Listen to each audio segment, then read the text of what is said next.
Assalamu alaykum, hörmətli televizor körgüçiler. Dünya Uğur Qurultayı Tor televiziyasınınki məxsus xəbərlər proqramısıga həmminglar xuş kepsizlər. Mən riyasetçi İftixar Abdurşid. Hörmətli körürmənlər, həmminglarnınki xəbəri bolğundek Dolqun İsa əpəndimninki yazğan və nəşrdən çıxarğızğan Xitayning Erkinlik Tozig'i degan namlıq kitabı haqqında sizlər bilanmı bunundan burunmu günlük xəbərlərimizdə bu kitab haqqında ortaqlaşqan idik. Bu kitap nəşrdən çıxqandan keyin G'arb ellərdəki bolsun, dünyanın hər qaysı ellərdəki bolsun, kən kişilik hüquq fəaliyyətçilərinin və tədqiqatçılarınınki alqışığa sazavər bolğan idi. Və şundaqla G'arb ellərdəki yuqori qatlam siyasiyonlarınınki və parlament əzalarınınki yuqori bahasıga erişkən idi. Bu kitabnınki to'liqlangan nusxa bilan ikkinchi qatim nashrdan chiqishi munosabati bilan 18 oktyabr çarşamba kuni Angliyaning poytaxti Londonda parlament binosida parlament a'zosi Nusrat G'ani xonimninki o'rinlashtirishi bilan bu kitobni tonishtirish faoliyati o'tkazildi. Angliya parlament a'zosi Alistair apandimninki ichilish nutqi bilan boshlangan bu kitob tonish faoliyatiga o'xshash vaqtda nurg'unlagan aziz mehmonlar, parlament a'zolari va Londonda turishliq Uyg'urlarmi ishtirok qilgan bo'ldi.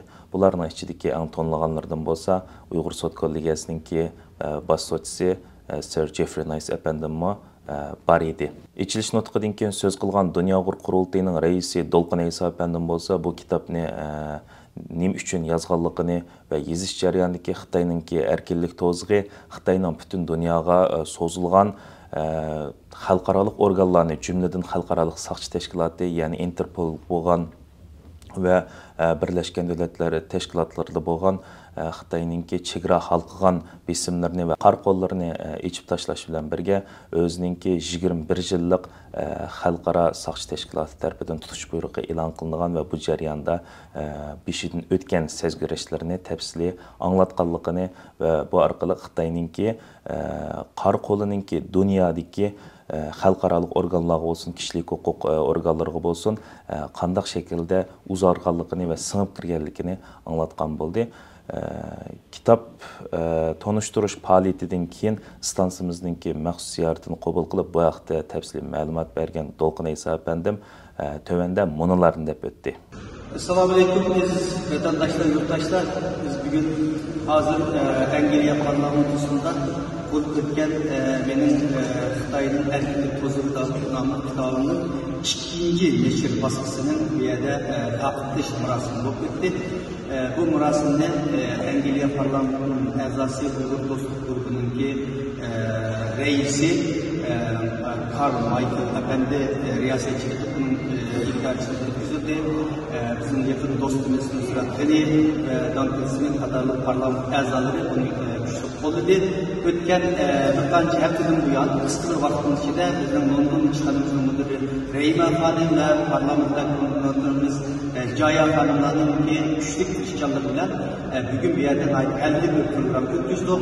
Bu yerda kitobning yozilish maqsadlari haqida to'xtaldik, nurg'unlagan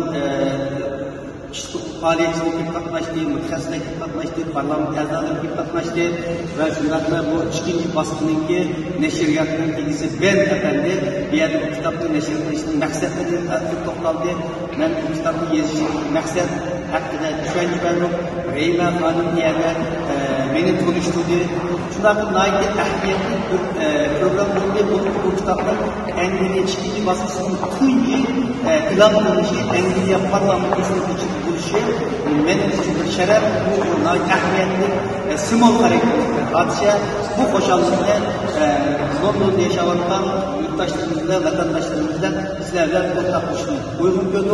İnşallah bu kitap benim 21 yıllık Interpol'daki kızıl öğrenme suç kurulları sebebiyle dünyanın köklügen yaylarında tutukluluş avalları eksertmiş farklı Xitayning chegara halkıgan bastırış siyasetinin qaysi bir derecede yetkenliğini bugün Xitayning Uyg'urlar uchun, Tibetliklar uchun, Hongkonglar uchun bir tahdid bo'lmay, bütün dünya insanları uchun, demokrasiya uchun, kişilik hüquq uchun ve xalqaro adalet sistemleri uchun bir tahdid bo'lganliklarini dunyoga yetib beransam degan bir arzu yazildi.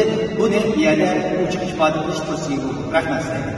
Hörmətli görürmənlər, yuqorida diqqətinizə Dünya Uyğur Qurultayı Tor televiziyasının məxsus xəbərlər proqramımızını sunduq və biz hazır oxşaş vaqtda Dünya Uyğur Qurultayı Tor televiziyası buluş sübutimiz bilan Çexiyanın paytaxtı Pragdan sizlərə bu proqramını sunub turubdimiz.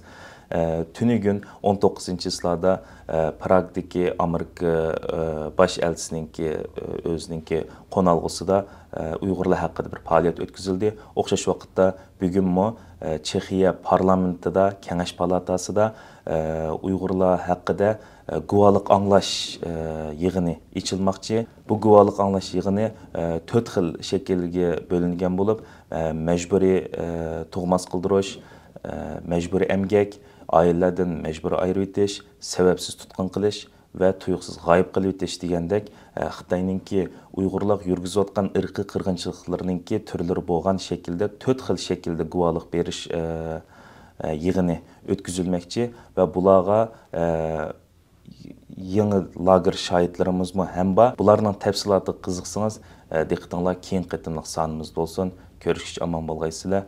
Men riyosatchi Iftixor Abdurashid. Allohga omonat bo'linglar.